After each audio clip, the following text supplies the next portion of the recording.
வணக்கம் நண்பர்களே, இன்றைக்கி வந்து வெள்ளிக்கிழமை. வழக்கம் போல் நம்மளது ஃபாஸ்டிங் டே. ஆனால் இப்போ நேற்று நைட்லேருந்தே ஃபாஸ்டிங் மாதிரி தான் கிட்டத்தட்ட. நேற்று நைட்டும் நேற்று காலையிலையும் ஃப்ரூட்ஸ் தான் சாப்பிட்டேன். நைட்டும் லைட்டாக கொஞ்சம் தேங்காய் பழம் இது மட்டும் தான் சாப்பிட்டேன். ஸோ இது வந்து கண்டினியூஷன் வச்சுக்கலேன். இப்போ வந்து இன்றைக்கி என்ன குடிக்க போகிறோம் அப்படின்னு பார்த்தீங்கன்னா, முதல்ல வந்து பார்த்திங்கன்னா ஆப்பிள் ஜூஸ் வச்சுருக்கோம். இது ஆப்பிள் ஜூஸ் வந்து ஒரு ஆப்பிள் வந்து அப்படியே அடித்து ஏலக்காய் மிக்ஸ் பண்ணி போட்டிருக்கோம். கொஞ்சோண்டு கருப்பட்டி வச்சுருக்கோம். யூஸ்வலாக வந்து நம்ம ஆப்பிள் வந்து சாப்பிட்றது இல்லைன்னு தெரியும் உங்களுக்கு, ஏற்கனவே நிறையா வீடியோஸ் போட்டிருக்கோம். இது வந்து நம்ம தம்பி வந்தப்போ வாங்கிட்டு வந்திருந்தோம். அதனால் வந்து அதை வந்து சரி வேஸ்ட் பண்ணக்கூடாது அப்படிங்காக ஆப்பிள் ஜூஸ் போட்டிருக்கோம். தோல்லாம் சீவிட்டு தான் வந்து வெறும் இதை மட்டும் போட்டிருக்கோம்.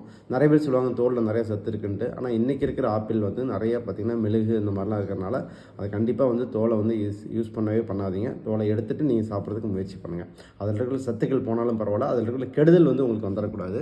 அடுத்தது பார்த்திங்கன்னா இது வந்து கொள்ளு சூப் வச்சுருக்கோம். ஆக்சுவலாக வந்து கொள்ளு வந்து ரொம்ப ரொம்ப நல்ல உணவு. இதை பற்றி நம்ம நிறையா பேசியிருக்கோம்.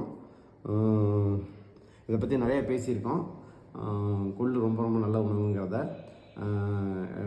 ஆக்சுவலாக ஒரு பழமொழியும் உண்டு. என்னென்னு பார்த்தீங்கன்னா, கொளுத்தவனுக்கு கொள்ளு, இளைச்சவனுக்கு எள்ளு அப்படிம்பாங்க.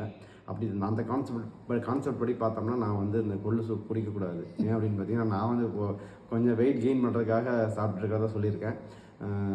இந்த நல்ல உடம்பு கொழுப்பு இதெல்லாம் அதிகமாக இருக்கிறவங்க இந்த கொள்ளை சாப்பிட்டாங்கன்னா இந்த கொழுப்பு கரையிறதுக்கான வாய்ப்பு இருக்குதுன்னு சொல்லுவாங்க. அதே மாதிரி எள்ளு வந்து எண்ணெய் நல்லெண்ணெய் எல்லாம் இருக்கிறதுனால எள்ளு சாப்பிட உங்களுக்கு வந்து உடம்பு வெயிட் போடுன்னு சொல்லுவாங்க. நான் எள்ளுண்டு சாப்பிட்டுட்டு தான் இருக்கிறேன். எள்ளு உருண்டை அதெல்லாம் சாப்பிட்டுட்டு இருக்கிறேன்.